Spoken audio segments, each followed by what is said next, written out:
에베소서 4장 25절 그런즉 거짓을 버리고 각각 그 이웃과 더불어 참된 것을 말하라. 이는 우리가 서로 지체가 됨이라. 아멘. 에베소서 4장 25절부터 32절까지는 그 내용이 그리스도를 배우는 생활에 대하여 말하고 있습니다. 신앙생활에 있어서 배우지 아니하는 자는 실천할 수 없습니다. 아기도 자랄 때 그런 말을 배우지 아니하면 그럴 수 없어요. 그냥 애야 편안하게 그죠? 90세 되도록까지 누워 있으라 그러면 돼요? 안 되죠. 예, 말도 그렇고요. 예, 걷는 것도 그렇고 행동, 자세 모든 거 배워야 되는 겁니다. 근데 예수를 믿어도 뭐 해야 된다? 배워야 돼요. 예. 그리스도를 배우는 데 있어서 좀 더 일상생활의 실제적인 부분을 25절부터 32절까지 기록하고 있습니다.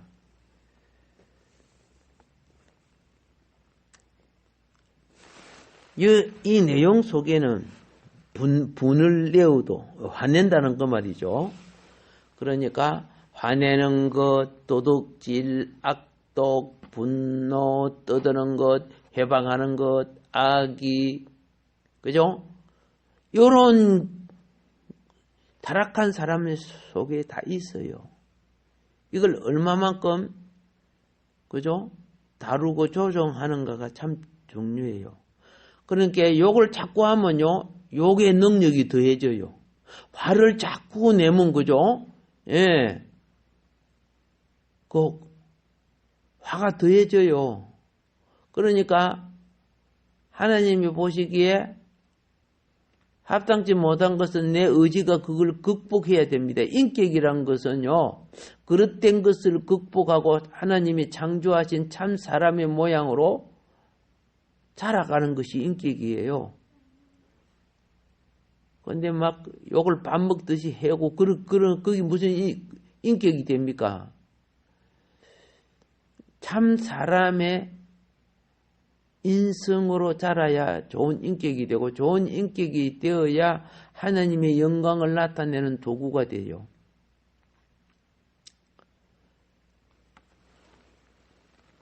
우리가 또 한편으로 연약한 사람을 불쌍히 여기거나 잘못한 사람을 용서하는 것, 이런 것도 그리스도를 배우는 생활이죠. 하지 말아야 될 것과 할 것을 분별할 줄 알고 실천할 줄 아는 것. 우리가 이 작은 것, 그렇죠? 작은 것 누구나 다 아는 겁니다. 쉽게 아는 건데 알아도 솔직히 말해서 안 지키잖아, 그죠?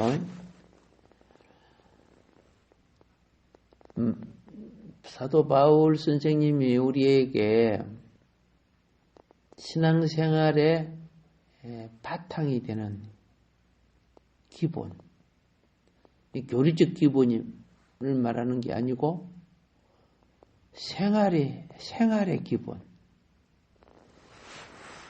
그런데요, 이 생활의 기본은 성숙해지지 않으면 분별하기가 어려울 수 있어요.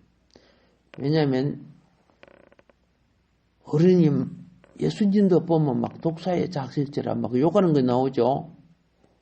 그래서 예수도 욕했는데요, 우리도 욕하면 되면 이런 식으로 미성숙하면은 아무짝나 따라 하려고 하잖아요. 애들 보는데 찬물 마시는 것도 조심해야 된다는 그런 말이 있죠. 그럼 미성숙하니까 아무짝나 따라하면 되는 줄 생각해. 자, 그래서 이 문제들은 딱 크게 두 가지로 요약하면 은혜와 진리라는 거예요. 은혜와 진리. 진리와 은혜. 이 17절부터 32절에서 그동안에 바울이 건면한 것이 뭐인 줄 아세요? 진리와 은혜를 그 기본 요소로 지적하고 있었던 겁니다. 21절을 보세요. 진리가 예수 안에 있는 것 같이. 그래 나오죠? 진리가 예수 안에 있는 것 같이. 너희가 참으로 그에게서 듣고 또한 그 안에서 가르침을 받았을진데. 이게 신앙생활이에요. 듣고 가르침 받아야 돼요. 이 신앙생활요. 그리고 24절 하나님을 따라 의와 진리의 거룩함으로 지으심을 받은 새 사람을 입어라. 듣고 가르침 받지 않은 자가 어떻게 새 사람을 입습니까? 듣고 가르침 안에 의와 진리가 있고, 그렇죠? 그걸 내 심령에 분별함으로, 거룩함으로 나가게 되고 자라게 되는 거고. 25절이 이제 오늘 말씀드린 것. 거짓을 버리고 각각 그 이웃과 더불어 참된 것을 말하는 훈련. 거짓을 버리고 참된 것을 말하는 훈련. 그래서 여러분들이 인생을 살다 보면 그죠? 참 덕스럽게 말하는 사람 있죠? 어떤 사람은 말을 들으면은 쌍가시 같아요. 그 말 속에 남을 낮추고 비방하고 험잡고 그렇죠? 모멸감 주는 그런 말을 막 함부로 하는 사람들이 있어요. 그러면 사람들이 들을 때 저 사람 왜 저렇게 시궁창 같은 쓰레기 같은 말을 하냐 이렇게 말은 못하지만 들을 때 그렇게 듣지요. 그런데 그런 사람들은 그런데 길들여져 있어 갖고 자기를 못 고쳐요. 왜? 약이 들어가. 진리에 신약 구약 하나님의 말씀에 들어가서 깨달음을 가져야 되거든요. 그러니까 요거 훈련에 참된 것을 말하는 훈련 해야 됩니다. 그리고 29절에 보면은 무로 더러운 말은 그 입 밖에도 뭐하라? 내지 마라 그랬어요. 오직 덕을 세우는데 소용되는 대로 선한 말을 하여 듣는 자들에게 뭘? 은혜를 끼치라. 그러니까 진리는 은혜를 끼치게 돼 있고 진리는 덕을 그렇죠? 옷 입고 있어요. 자, 우리가 예수께서 사셨던 생활이 무엇인가? 예수께서 사셨던 생활이 은혜와 진리가 충만한 삶을 살았습니다. 그래서 요한복음 1장 14절과 1장 17절에 예수님은 은혜와 진리, 예수님이 하는 말씀이나 행하는 일을 보면 참 은혜스러워. 이것이 충만해요. 예. 그래서 은혜가 다 빠진 사람은 어떤 줄 아세요? 옆에 가면, 그죠? 은혜가 다 빠져 살기가 덩덩해가지고, 그죠? 예, 막 쌍같이 같이 막 눈빛이 팍팍 나고 그러면 그 사람 옆에 같이 가고 싶어요? 안 가고 싶어요. 그 사람이 같이 오면 내가 슬슬 피해야 돼요. 이 은혜의 사람은 은혜가 있어야 복음이 되고 영혼도 건져내는 거예요. 그럼 은혜란 무엇이란 말이요? 은혜. 우리가 죄인된 우리가 천국의 어떠한 요소를 이 땅에 누릴므로 죄에 빠지지 않고 어려운 인생의 훈련을 극복하고 하나님의 소망의 목적을 향해서 성취하는 일꾼으로 바꿔져 가는 것이 그 은혜의 과정을 통해서 이루어지거든요. 그렇기 때문에 우리에게 주어진 하나님 자신의 영이에요. 그 은혜의 영을 입어야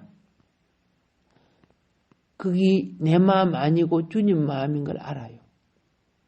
그리고 내 마음도 그로 말미암아 얼마나 은혜스럽고 천국의 어떠한 요소를 내가 내 영혼이 누리고 있는 거예요. 자, 그래서 은혜는 우리에게 주신 바 된 제삼, 용서, 희망, 그리고 우리의 삶의 축복, 나의 평안, 안식, 이런 것들이요, 나의 기쁨, 즐거움, 이런 것들이요, 영으로 주어지는 축복이 은혜예요. 이게 하나님이 우리에게 주신 바 된 하나님, 그게 하나님이 영으로 다 되는 것이니까 하나님이고, 진리는 우리의 실제로서 하나님의 의와 거룩과 그분의 뜻과 그분이 우리에게 계시된, 다른 말로 하면 요 성경 말씀이, 그죠? 진리인데, 성경 말씀이 진리인데 이걸 인격화해서 보면 그리스도, 예수님이 진리가 되죠. 그러니까 예수님은 진리의 삶을 사셨고 동시에 은혜의 누림을 우리에게 나누어 주신 거죠. 자, 우리가 진리를 살고 말할 때 아까 에베소서 4장 21절에 진리가 예수 안에, 그죠? 또 24절에 의와 진리의 거룩함, 아까 봤죠? 신앙생활이요, 이제 알았습니다. 죄인은 연약하고 부족하지만 그래도 주님 뜻을 따르면은 회개하고 돌이키는 삶을 훈련받게 되면 은혜 내려주셔요. 그리고 은혜에 힘입어서 말씀을 살아내는 것이 진리예요.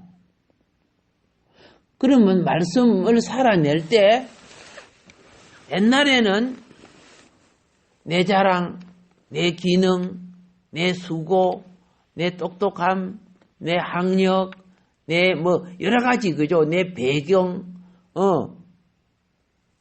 요런 것으로 자기를 나타냈어요. 근데 진리는요, 겉으로는 난데 나를 만나보면은 하나님을 표현하고 있어요. 그게 차이점이에요. 성도는 다른 사람들하고 만나면은 너를 자꾸 만나다 보니까 내게 믿음이 생겨. 너를 자꾸 만나다 보니까 예수님이 누군지를 알 것 같아. 내가 너의 삶을 보니까 하나님이 너와 같이 하는 것 같아. 이런 것은 하나님을 표현하는 거야. 그것은 진리의 삶이에요. 너는 예수를 잘 믿는 것 같고 막 하는 것 같은데 보니까 네 똑똑한 것 같고 네 잘난 것 같고 이렇게 보이면은 그거는 종교를 통해서 성전 꼭대기에 자기를 높이는 거야. 비슷한 것 같지만요, 하나는 하나님을 표현하는 삶을 살아. 그건 진리의 삶입니다. 근데 한 사람은 어떻게 해요? 종교를 이용해서 내가 부자 되고 내가 출세하고 내가 나타내려고 해요. 그건 하나님 볼 때는 쭉정이에요. 사람한테 인기를 얻을 줄 몰라도. 그래서 29절에 아까 말씀 보세요. 무릇 더러운 말은 너희 입 밖에서도 내지 말고 오직 덕을 세우는데 소용되는 대로 선한 말을 하여 듣는 자들에게 뭘 끼치게 하라? 은혜. 자, 은혜는 나를 통해서 그저 주시는 하나님의 사랑입니다. 그러니까 안 믿는 사람에게 사랑을 끼치려고 하면은 예수 믿을래 안 믿을래 탁 안 믿으면 지옥 간다 이렇게 해서 뭐 믿겠어요. 도망가 버리겠지. 그죠?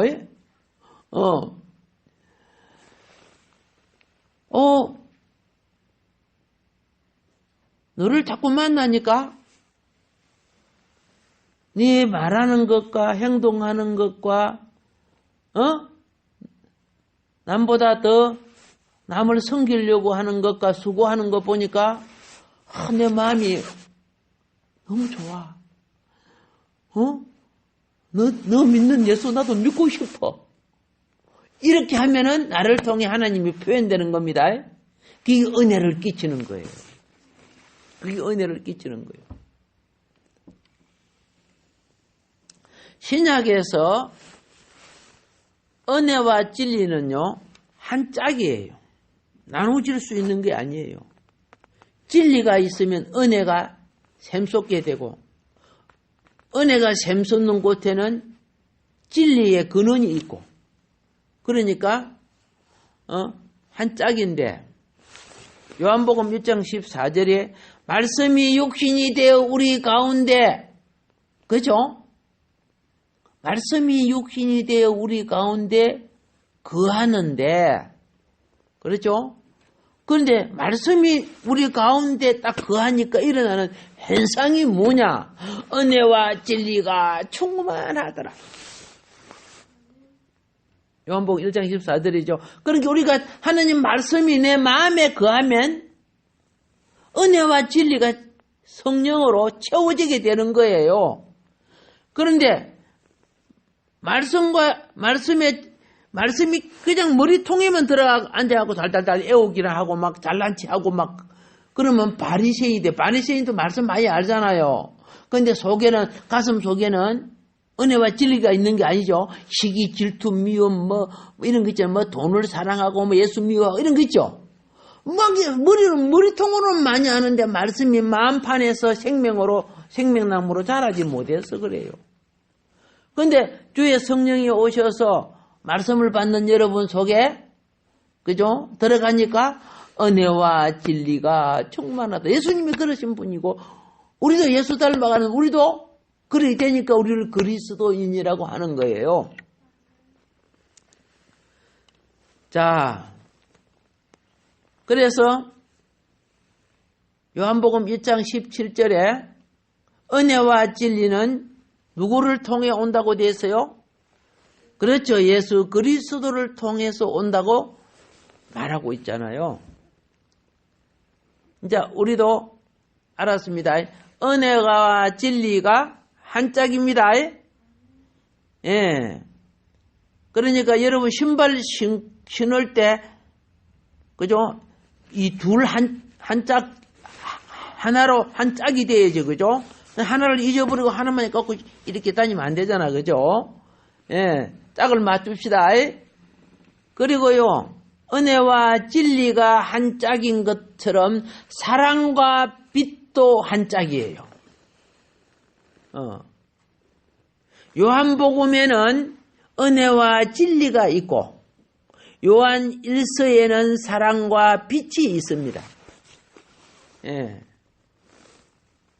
요한 1서 4장 16절과 1.5절에 보면 나오는데, 은혜는, 다시 말합니다. 은혜는 사랑의 표현이고 사랑은 은혜의 근원입니다. 같은 원리죠. 진리는 빛의 표현이고 빛은 진리의 근원입니다. 하나님의 마음 안에는 사랑이 있고 이 사랑이 표현될 때 은혜가 되는 겁니다. 부모가 자식 있죠? 자식을 사랑하니까 사랑을 표현하는 거야. 그렇게 자녀는 부모의 사랑을 받아서 기분 좋죠? 그 은혜예요, 은혜. 하나님은 빛이시죠? 그 빛이 비칠 때 내가, 자, 보세요. 불 다 끄면 캄캄하죠? 아무것도 안 보여. 아무것도 안 보이는데 뭐라고 하냐면 귀에 대고 강대상도 있고 의자도 있고 그죠? 마이크도 있고 반주기도 있고 피아노도 있고 하나도 안 보여. 하나도 안 보여. 스피커도 있고 선풍기도 있고 에어컨도 있고 하나도 안 보여. 그런데 있고 하니까 머리는 알죠? 머리는 아는데 가슴에 와 닿지를 않아.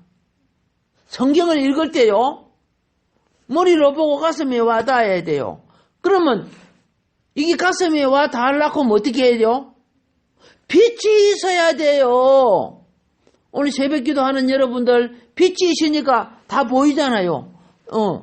오늘 새벽에 나오신 여러분도 보이고 다 보이죠. 오케이. 자, 그래서 하나님에게는 빛이 있는데 이 빛이 비칠 때, 내가 소리로만 들었던 강사창 있네. 집사님이 있는데 권사님이 있네. 빛이 비치니까 실체가 보이죠. 그게 진리라는 거예요.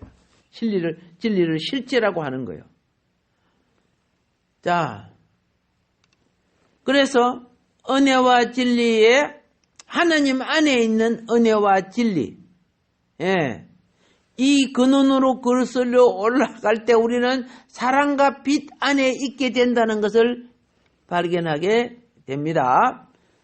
그래서 우리는 이 4장 17절로부터 공부한 겁니다.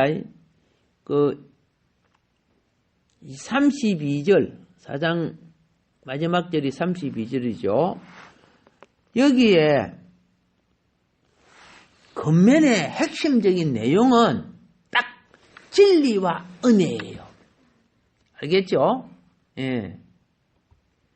진리를 분명하게 언급하는데, 자, 진리를 가진 사람은 생활 속에 감추어진 은혜를 나타낼 수 있어요. 근데요, 진리가 부족할 때 여러분의 봉사는 억지가 돼요. 억지. 이게 은혜가 안 돼요. 일하는 사람도 은혜가 안 되고 옆에서 봐도 은혜가 안 되는 거예요. 그래서 하나님, 내가 은혜와 진리가 충만하게 되게 해 주소서. 그래서 내가 성경과 봉사가 하나님의 기쁨이 되고 성도에게 은혜가 되게 해 주소서. 얼마나 중요합니까? 그래서 지금 오늘부터 말씀은 뭐예요? 구체적인 신앙생활. 은혜가 부족하면 세밀한 것에 도달할 수 없어요. 이 말은 자식을 사랑하면요, 애가 오줌 쌌네, 똥 쌌네, 세밀한 것에 뭘 먹네, 막 관심을 갖죠. 그 내 악이 아니면은 그죠? 애 있네. 그리고 그냥 세밀한 것에 도달하지 못해요. 그래서 은혜와 진리가 충만하라고 그렇죠? 그러면요, 세밀한 것에 도달할 때 하나님의 표준에 이르게 되는 거예요. 우리가 그리스도를 배우는 원칙은 생활 속에 성령의 열매를 맺게 하기 위함이라. 이게 천국은 가서 오는 게 아니고 이 땅에 이루어져 가는 거예요. 여러분, 과일나무 딱 심어놓고 가을에 딱 따먹는 게 아니고 봄에 꽃 피고 여름을 거쳐서 가을에 열매가 오지요. 우리가 천국에 들어가려면 이런 과정을 거쳐 천국이 이루어지는 거예요. 아무것도나 살다가 딱 뜨니까 천국 갔다고 이런 거 아니라니까. 이런 거는 전부 신기루고 뻥이야 뻥. 예. 그런데 은혜와 진리가요. 응? 진리가 우리에게 무슨 작용을 이루는 생명에 무슨 작용을 이루는지 아세요? 그리스도의 형상을 이루는 거예요. 창세기 1장 26절부터 28절에 보면 하나님의 창조 목적이 뭐예요? 우리의 형상과 모양을 따라 우리가 사람을 만들자. 그랬죠? 그래서 지금도 그리스도를 배우려고 하는 원칙을 가진 사람은 착한 자녀는 부모의 요리도 배우고 엄마 아빠의 좋은 것도 배우고 가르침도 배우죠. 못된 자녀는 밖에 나가서 도둑질하고 거짓말하고 나쁜 거 하고 배우고 들어온단 말이야. 우리는 세상을 배우면 안 돼요. 그리스도를 배워야 돼요. 그러니까 그리스도를 배우려고 하는 세밀한 것은 어디에 있느냐? 은혜 입어야 돼. 그렇죠? 은혜와 진리가 아까 예수님처럼 충만해 져야 돼요. 이럴 때 하나님이 오늘 원하시는, 그죠? 성도가 하나님의 원하시는, 그죠? 커트라인, 표준에 도달하는데 성공할 수가 있습니다. 교회가 그걸 이끌어줘야 돼요. 아프면 병도 나아야지요. 그죠? 그죠? 사업도 잘 떼야지요. 다 해죠. 그거는 건 옵션이에요, 옵션. 나중에 죽을 때 다 잊어버려요. 근데 생명은 영원한 것으로 들어간단 말이야. 예. 그러니까 본질과, 그렇죠? 이 본질의 환경이 있죠. 요 두 가지가 조화를 이루어야 좋은 신앙이 될 줄 믿습니다. 오늘은 여기까지 하겠습니다. 자, 우리가 오늘도